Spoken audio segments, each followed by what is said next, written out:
po mga kalayas, good morning po. Dito na po ulit tayo sa bukid. Check lang natin. Ang lakas po ng tubig ngayon, no? Pati dun sa kabila. Yan ang kagandahan po kapag ka mayroong silong. Nasa malayo pa lang tayo, makikita natin kung endangered ba na lumapit. Kasi baka mamaya may ahas. Ayan, so far wala naman po. Clear. Ba? Nagtubo na po yung mga amarillo, o meron na ulit bago, oh. Ito po siguro yung mga nahulog dito.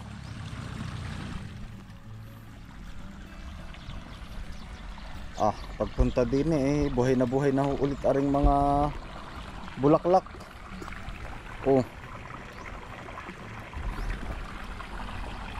Lakas ng tubig. May tubig pa rin po ari, aring ating hinawan. Sampol.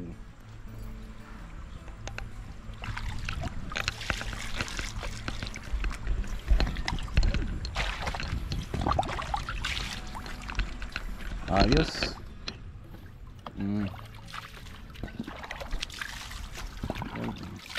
Mas maalwan po kasi nandun na ho agad ang tubig.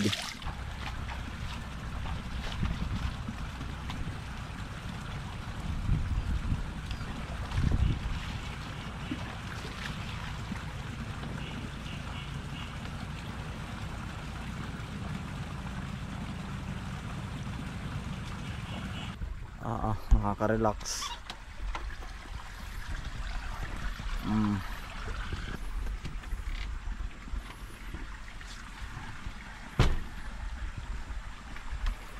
Ganda ng panahon,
Ito na po yung natabsan na mga plots.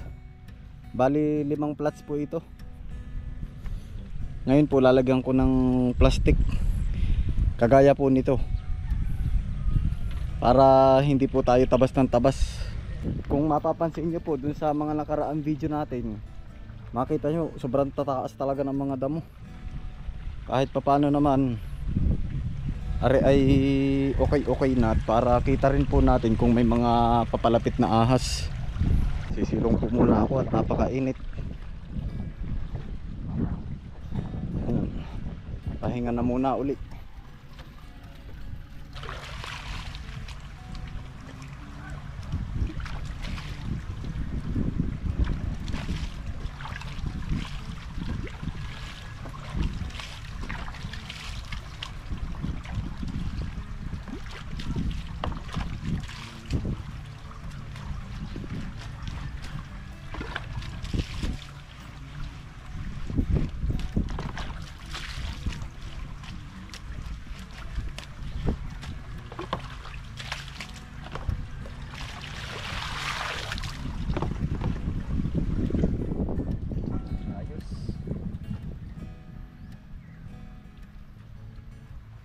Yan po ang kagandahan ng mayroon pong hinawan dito, hugasan ng paa, para pag akyat malinis na. Gawa ng dito po ay lagi ring maputik at ariho ay bukid. Ganito po talaga, dapat ay maraming source of water.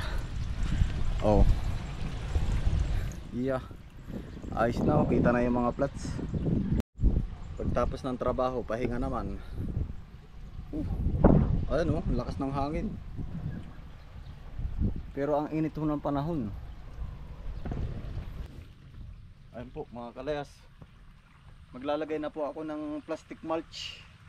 Dapat daw po pala ito ay inilalagay ay pag yung ganitong tirik na tirik ang araw, para daw po lumalambot yung plastic at nai-stretch ng husto dun sa pinakang plots. Ngayon ang gagawin ko po mga kalayas, ang ipang-iipit ko na lang po dito ay aring mga sobrang kukulamber, kaysa nakatambak lang po dun at pamahayang pa ng ahas. Ay pag nandito naman po, ito naman ho ay mamimaintain na, gawa ng siya po ay maaalsa na palagi ng damo.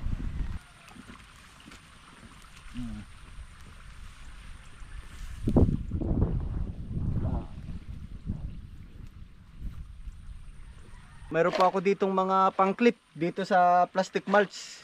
Ito po ay mga kinilulang na kawad. So ngayon naman po, for safety, lalagyan ko naman po ng kukulamber, iipitin ko po. Ayan.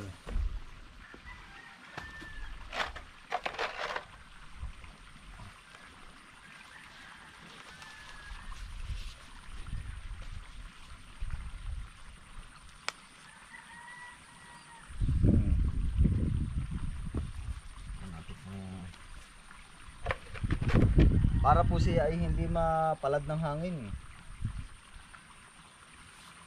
Pag may mga ganyang clip.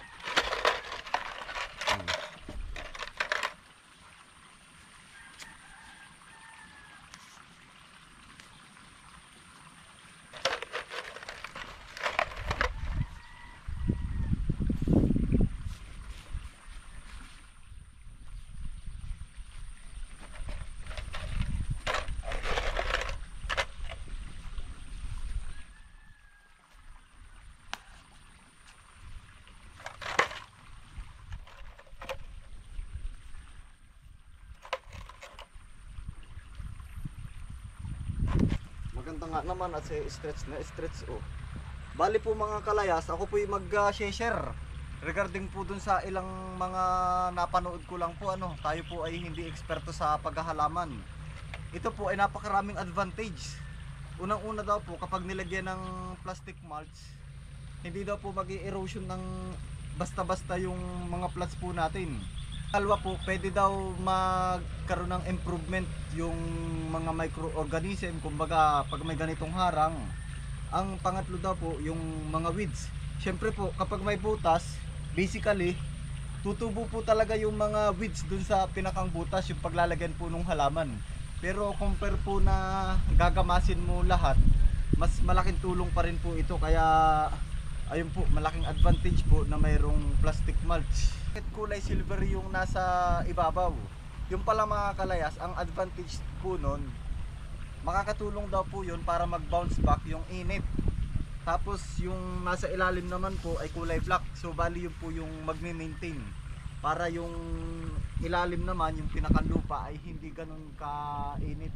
Kumbaga mami-maintain niya po yung kanyang, yung kondisyon ng heat. Ayun po. At ito daw po pala ay nilalagay talaga yung ganito, mas maganda kapag yung ganitong direct sunlight, kasi mga kalayas, na i-stretch daw po yung, ayan, kagaya nito oh, na i-stretch ng husto yung ating plastic mulch.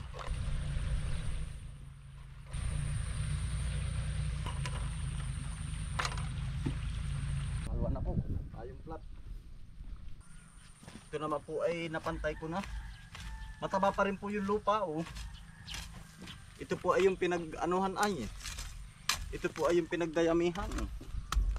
Kaya yan ang taba po ng lupa oh.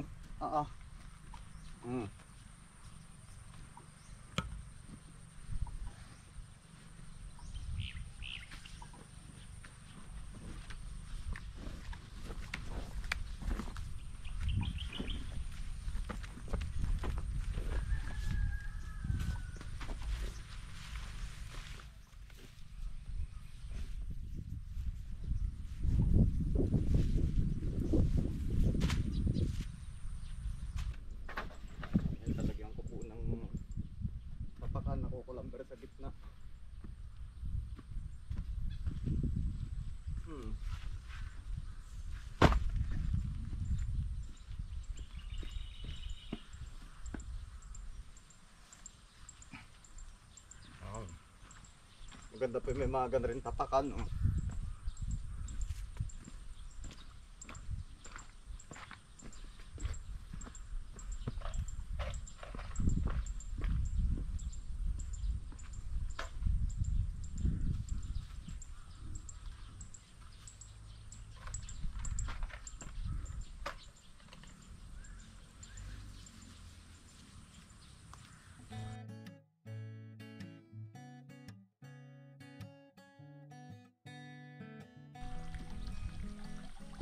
Three plots.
Po ay papantayin ko muna bago lagyan ng plastic mulch.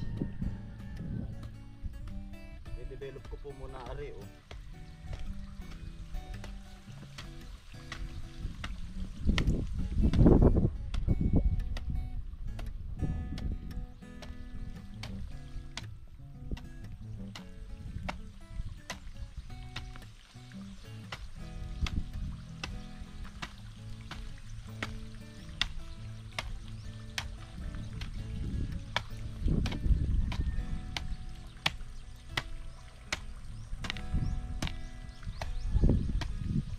Para maganda-ganda po siyang taniman. Are naman po ay develop na kaya mabilis po siyang na lagyan ng plastic mulch.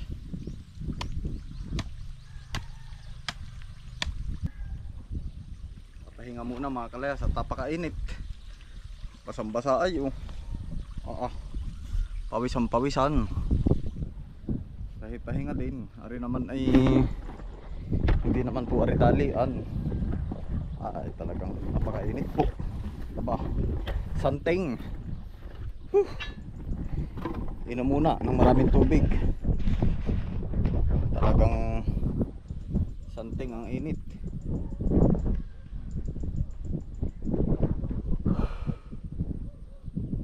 Kainit-init po kanina. Santing. Ari naman ay sabi ko nga ay hindi naman presahan. Kaya nung nakarandam ako kanina mga kalas na sobrang init ay ako'y sumilong na.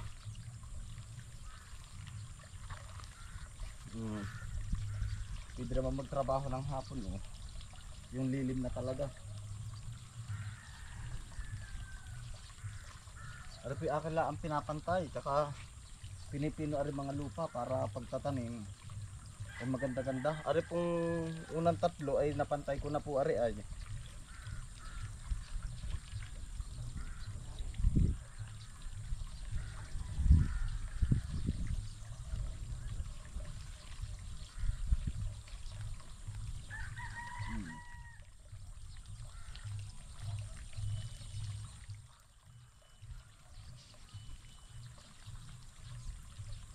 Yung isa po pantayin pa rin.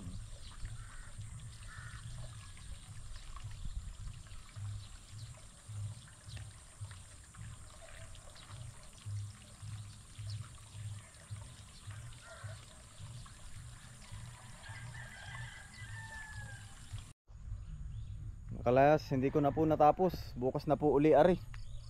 Gawa ng sobrang tigas po ng lupa.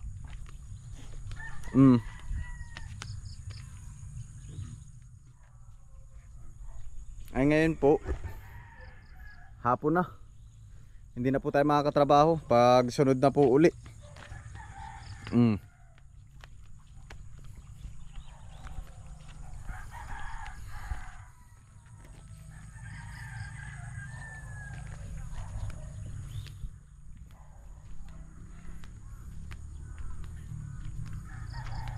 Yun lang po for this episode. Maraming salamat po sa inyong walang sawang pagsuporta. Ingat po kayo palagi, saan man po kayo naroon. God bless us all. Peace out. Bye.